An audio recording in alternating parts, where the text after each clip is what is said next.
Assalamualaikum warahmatullahi wabarakatuh. Halo semua, kembali lagi di channel Reder Manhwa. Kali ini Mimin akan melanjutkan sebuah komik yang bercerita tentang bangkitnya jiwa pedang legendaris terkuat. Buat kalian yang baru saja mampir di channel ini, Mimin sangat berterima kasih karena kalian sudah meramaikan kolom komentar dengan kata-kata yang positif. Berkat kalian semua, Mimin akan selalu bersemangat untuk mengembangkan channel ini. Dan apabila kalian masih bingung dengan alur ceritanya, kalian bisa cek deskripsi atau langsung saja menuju playlist yang ada di halaman channel ini untuk memulainya dari part 1. Tanpa basa-basi lebih jauh, mari kita masuk di part 21. Cerita dimulai sambil memohon. Ia berkata, "Maafkan aku, lebih baik kita berbicara dengan damai." Namun sambil memegang kepalanya, Wonwi berkata, "Sebenarnya itu yang ingin aku lakukan. Akan tetapi seseorang tiba-tiba saja langsung menyerangku. Tapi kau tidak perlu meminta maaf, justru aku yang sangat berterima kasih kepadamu. Sejujurnya amarahku sangatlah menumpuk karena ulah kakek gila itu yang semena-mena kepada kami selama 1 tahun terakhir ini."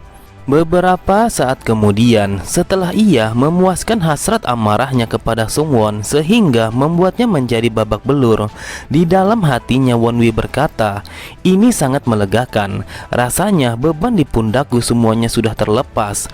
Aku sekarang mengerti kenapa Sang Evil sangat senang sekali menghajar orang lain. Meski aku menghajarnya sampai babak belur begitu, namun aku sangat berhati-hati agar aku tidak menggunakan energi internalku. Tetapi aku masih mempunyai beberapa pertanyaan. Yang pertama, dia merasa identitasnya beresiko terungkap. Oleh sebab itu dia mendekatiku dan langsung menyerangku. Lalu yang kedua, terlepas dari situasinya, biasanya para mata-mata akan membunuh diri mereka sendiri agar mencegah informasi yang bocor. Akan tetapi dia memohon kepadaku agar aku tidak membunuhnya kalau aku menghajarnya sampai puas.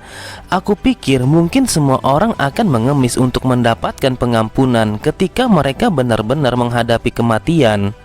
Dan yang terakhir, 18 teknik dari pukulan naga. Hanya pemimpin dari sakte pengemis atau garis keturunan langsung yang seharusnya mempelajari teknik seni bela diri itu. Namun sebelum aku regresi bahwa penerus dari sakte pengemis adalah seseorang yang bernama Hong Geogai. Ia seorang master dari aula kebajikan bela diri. Kemudian Wonwi pun bertanya apa hubungannya dengan pemimpin muda sakte. Namun ia hanya terdiam ketika Sungwon yang mengatakan, "Apakah kau yakin? Apakah ia sungguh menjadi pemimpin muda sakte pengemis?"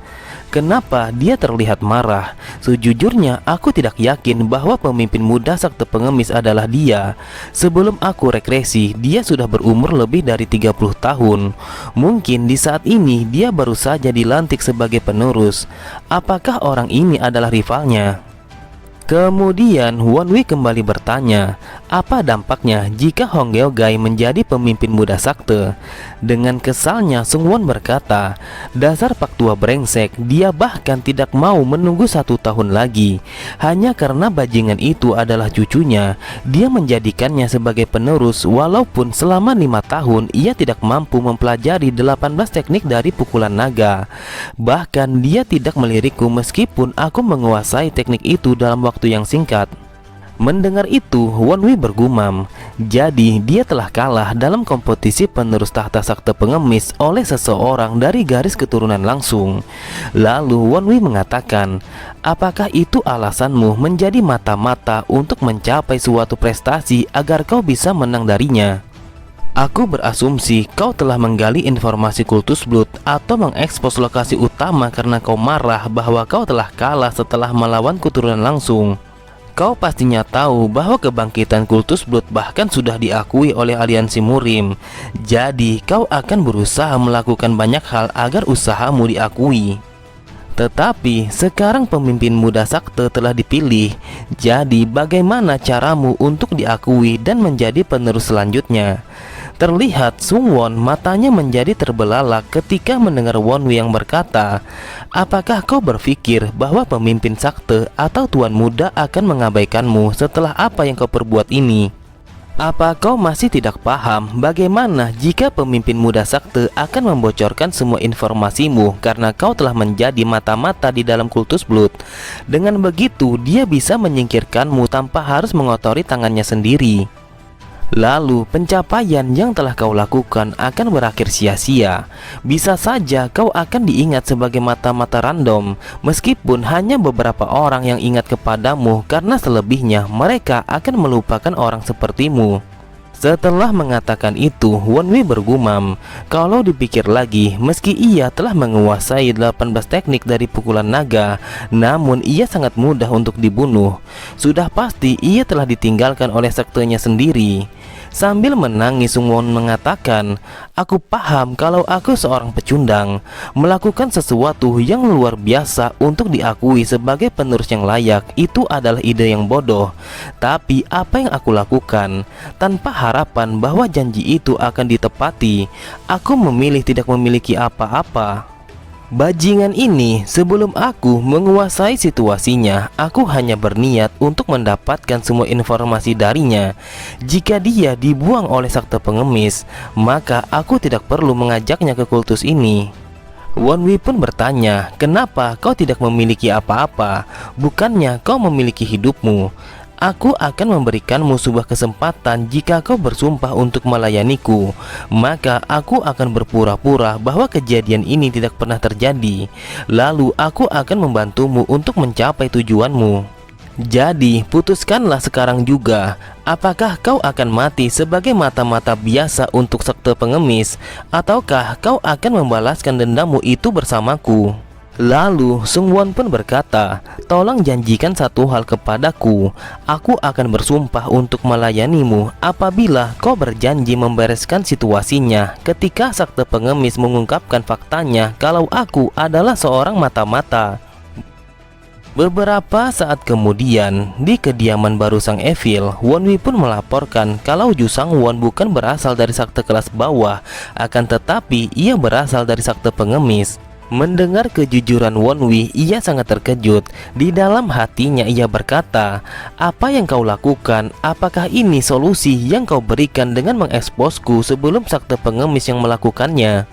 Tanpa pikir panjang, Sang Evil langsung mencekik lehernya sehingga ia tidak bergerak sama sekali.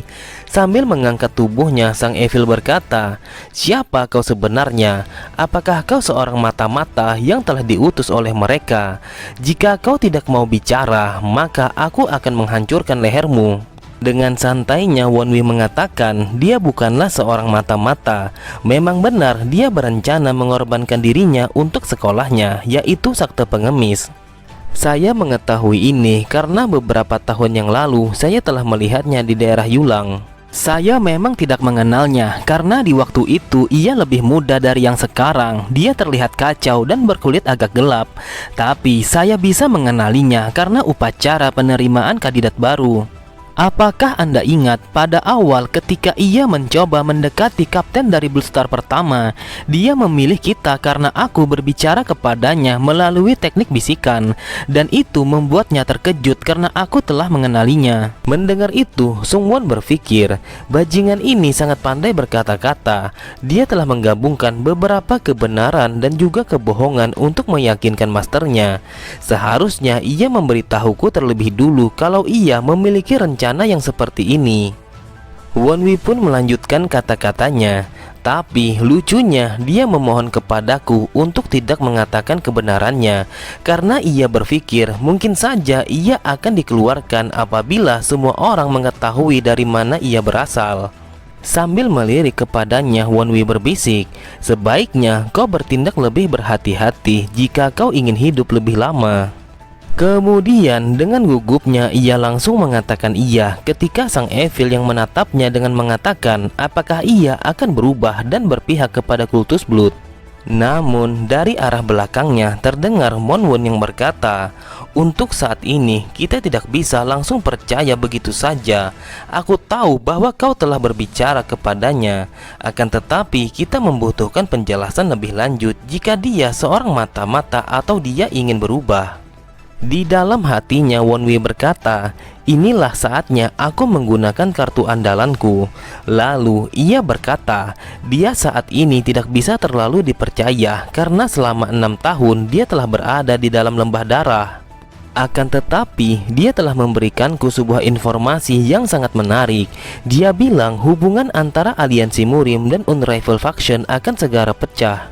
Setelah mendengar pernyataan itu, bukan hanya Sang Evil saja yang terkejut, akan tetapi Sungwon pun merasa syok sekali karena ia sama sekali tidak pernah mengatakan hal yang mengerikan seperti itu kepadanya. Wonwi pun berpikir informasi tentang perpecahan itu memang benar adanya.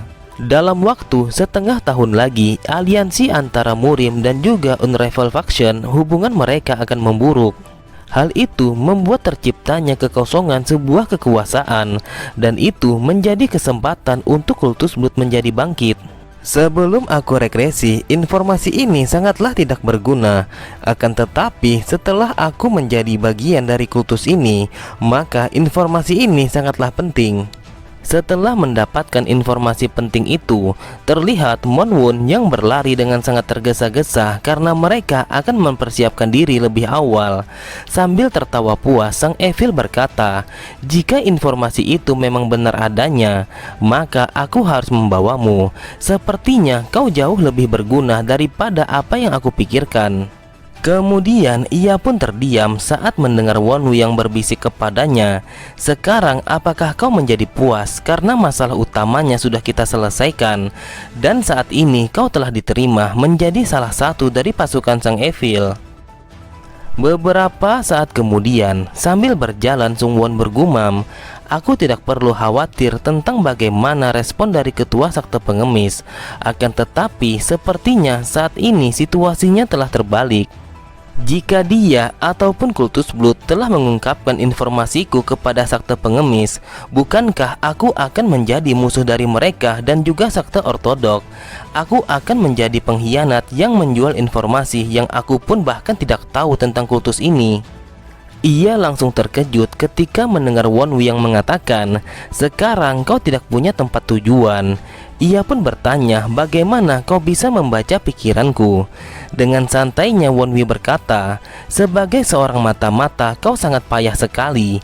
Aku melihat ekspresimu yang menggambarkan kalau kau sedang stres.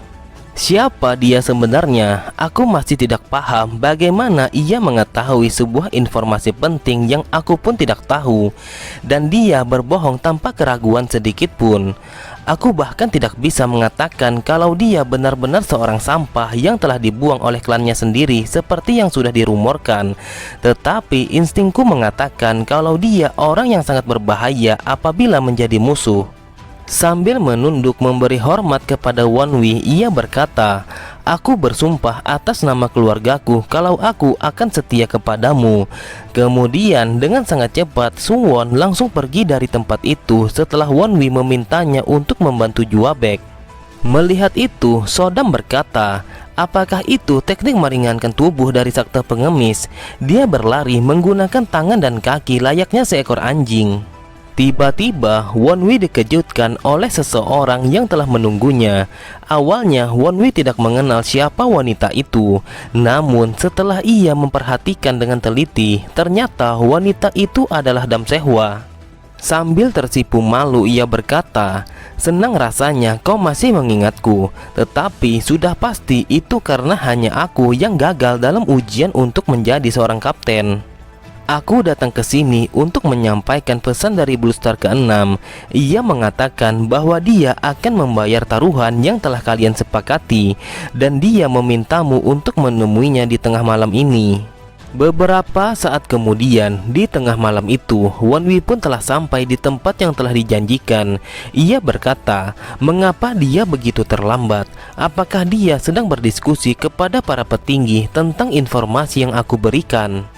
Tidak lama kemudian, Bluestar ke-6 telah datang bersama dengan Nona Hayon dan juga Yehwa. Ia berkata, sepertinya kau memiliki banyak bakat dan aku yakin kalau kultus Blood berharap banyak kepadamu. Kemudian sambil menggunakan kekuatan matanya, ia kembali berkata, "Sebelum aku memenuhi janji yang kita sepakati, bisakah kau melihat mataku?" Seketika Wonwi pun merasakan jika jantungnya berdetak dengan sangat cepat. Apa yang terjadi kepadaku? Kenapa energi inti bawaanku telah bergerak sendiri? Ia merasa tidak percaya ketika Sodam yang mengatakan dalam beberapa detik kalau dia telah tidak sadarkan diri. Aku tidak tahu kenapa, tapi aku yakin ini terjadi karena aku telah menatap kedua matanya. Dengan tatapan mata yang tajam, Hanbika berkata, "Kau telah 2 kali menahan mata ilusiku dan itu bukanlah sebuah kebetulan."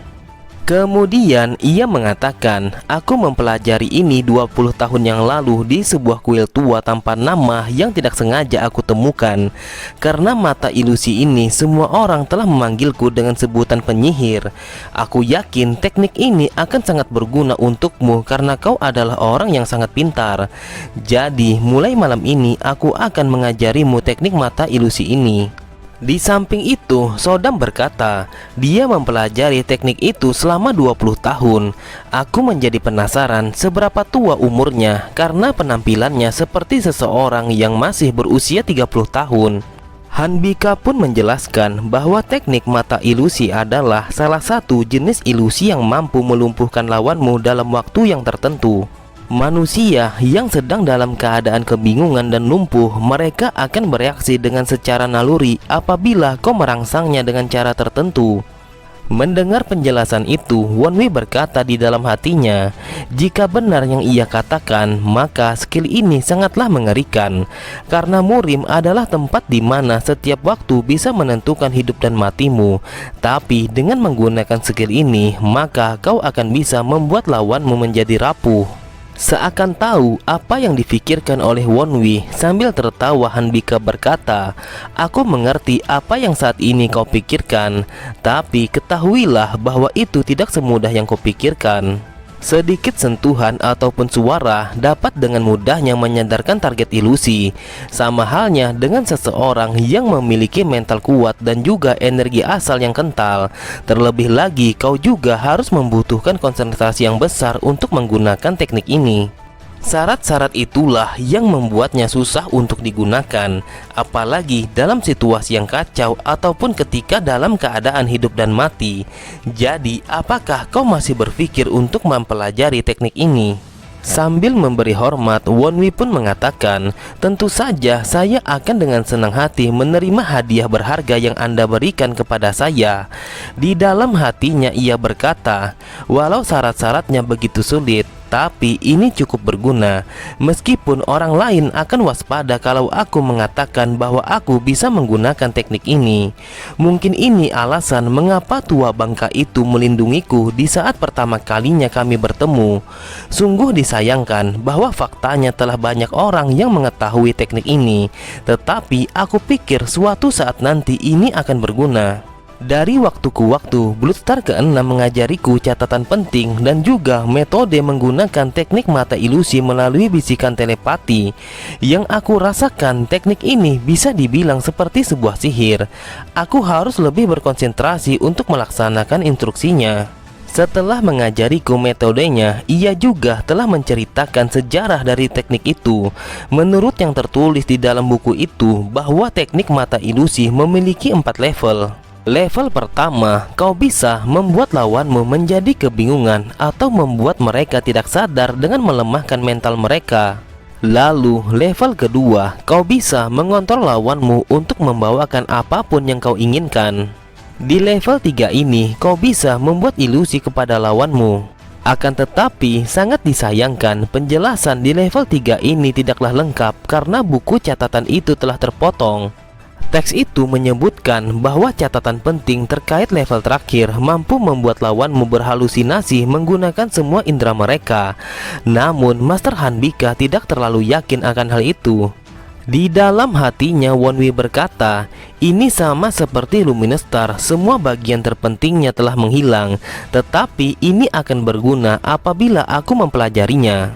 Karena hanya itu yang ia ketahui, lalu Hanbika pun meminta Wonwi agar mencoba teknik itu, dan ia pun menyuruh Yehwa untuk menjadi target percobaan Wonwi.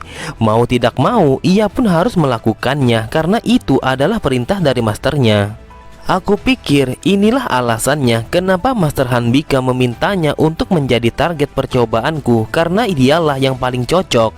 Sebab murid yang lainnya telah berada di level yang tinggi. Namun entah kenapa Nona Hayon ada di sini. Setelah mereka berhadapan, Yehwa berkata, "Tuan, tolong jangan sakiti aku karena aku orang yang lemah." Akan tetapi ia langsung tertawa saat melihat ekspresi wajah Wonwi yang mencoba menggunakan teknik mata ilusi. "Aku pikir kau sangat payah dalam segala hal meski kau muridnya Sang Evil." Di dalam hatinya Wonwi berkata, "Dasar brengsek, dia dengan terang-terangan telah menghinaku. Ini jauh lebih menyulitkan daripada apa yang aku bayangkan.